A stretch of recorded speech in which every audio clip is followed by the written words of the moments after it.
Welcome Sagittarius Ascendant, Sagittarius Rising. This is your March 2020 end of the month video. You just got over the full moon in Virgo at the 9th of the month, the 9th of March.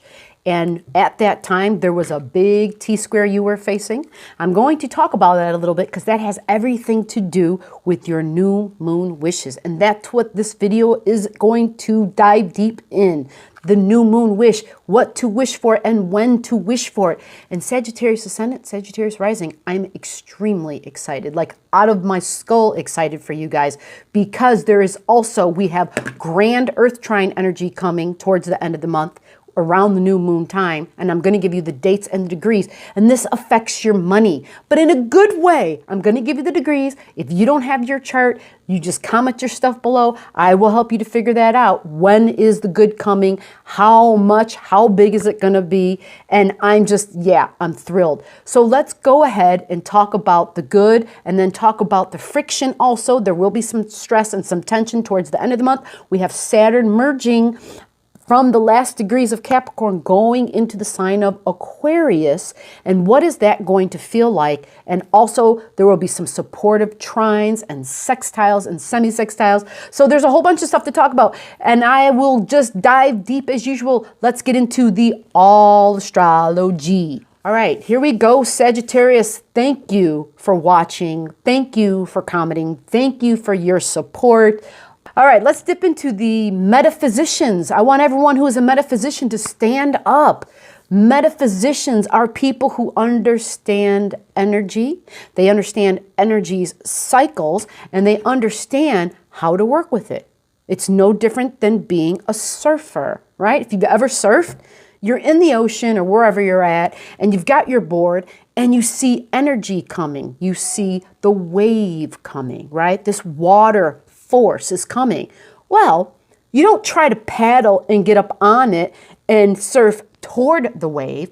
No, you sit there next to your board, like under your arm like this, and you see it coming, and it's all about timing.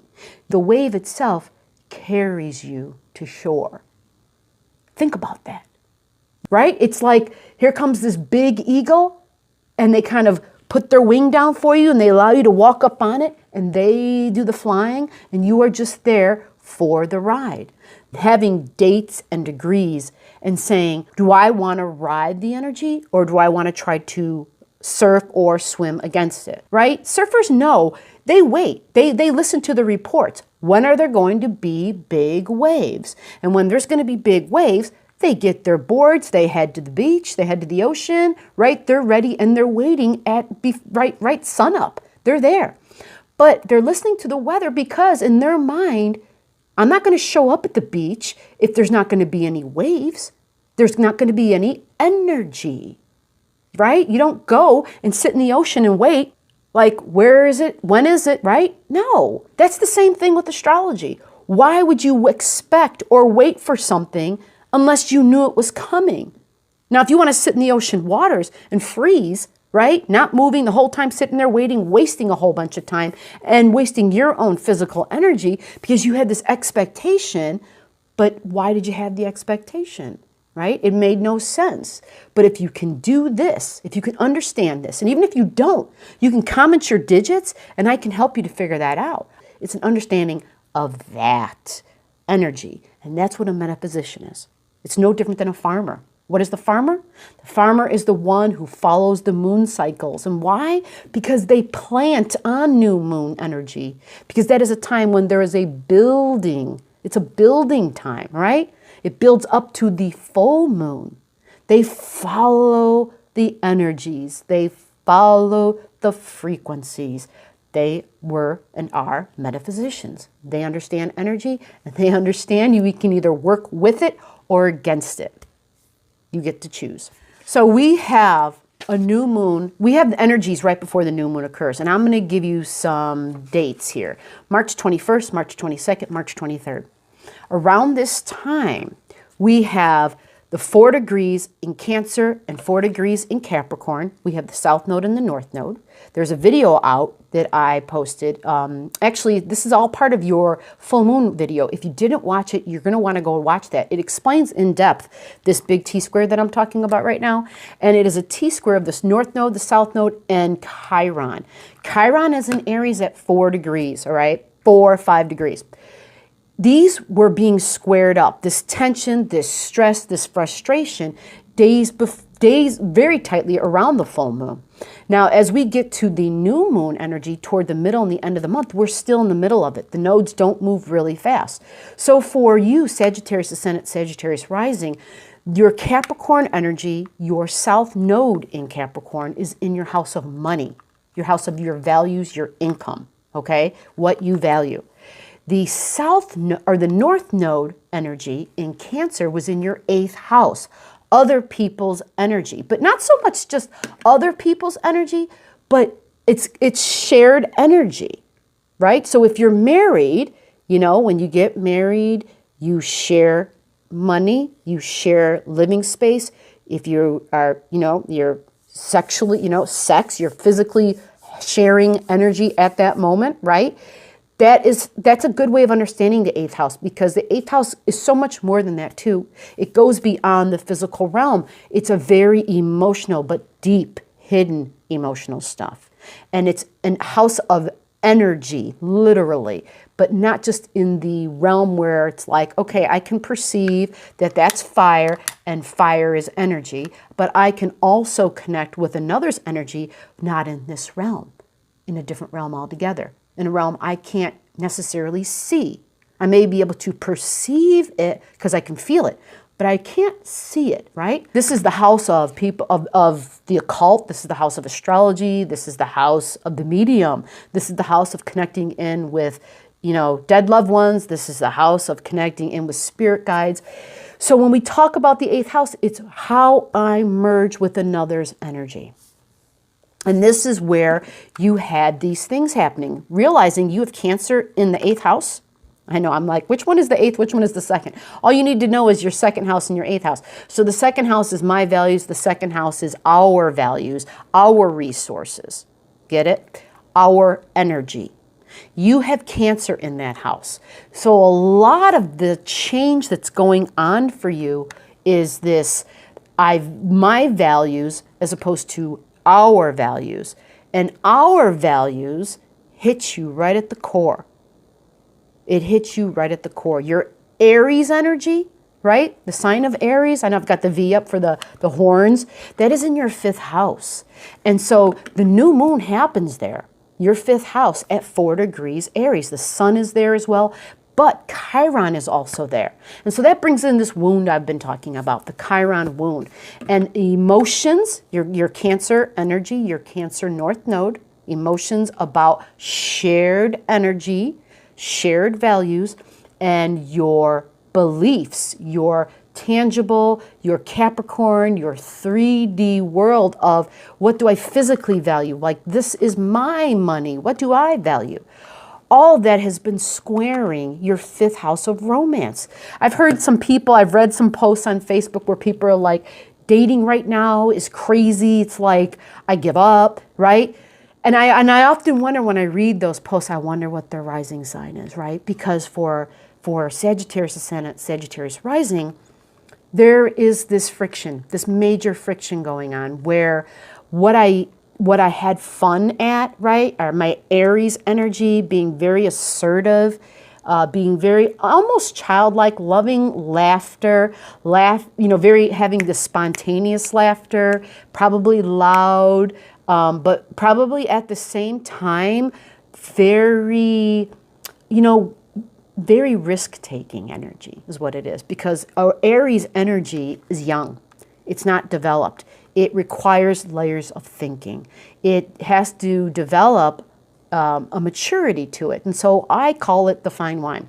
As it ages, it develops layers and notes and hints and really understands to not just hold its own thinking, but to actually greater develop its own thinking, but then to go to the other side of its energy, which is the Libran energy, and consider other points of view. Consider other avenues, right? And then that Arian energy in the 5th house becomes more mature, and it understands, okay, I was probably a little too spontaneous.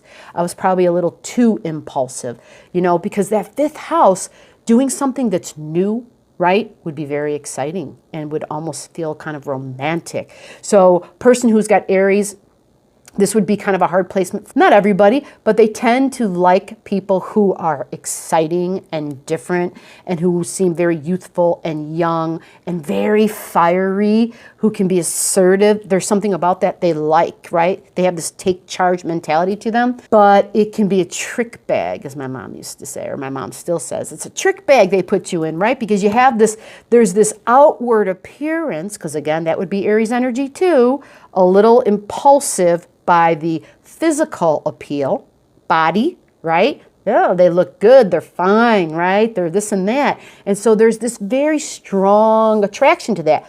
But that's changing for you, Sag. It's very much so changing. You are realizing, because of this T-square, it is teaching you. That's what the squares and the tensions are all about. That's the beauty of them.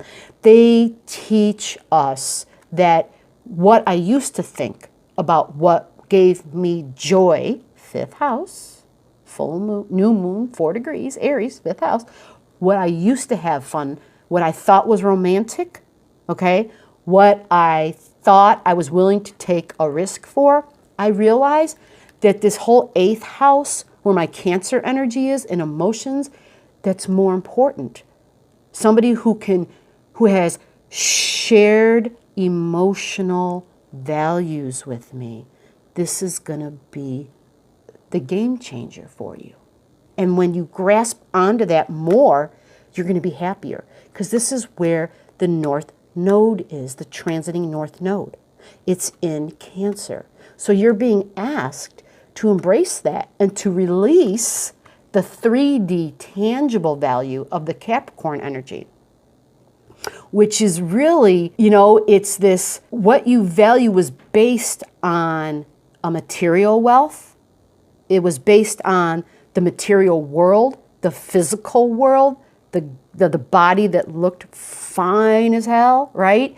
And realizing there are greater qualities, right, that have nothing to do with the cover of the book, but it's more about what's inside the book, okay? And so that's what your wish is going to be about.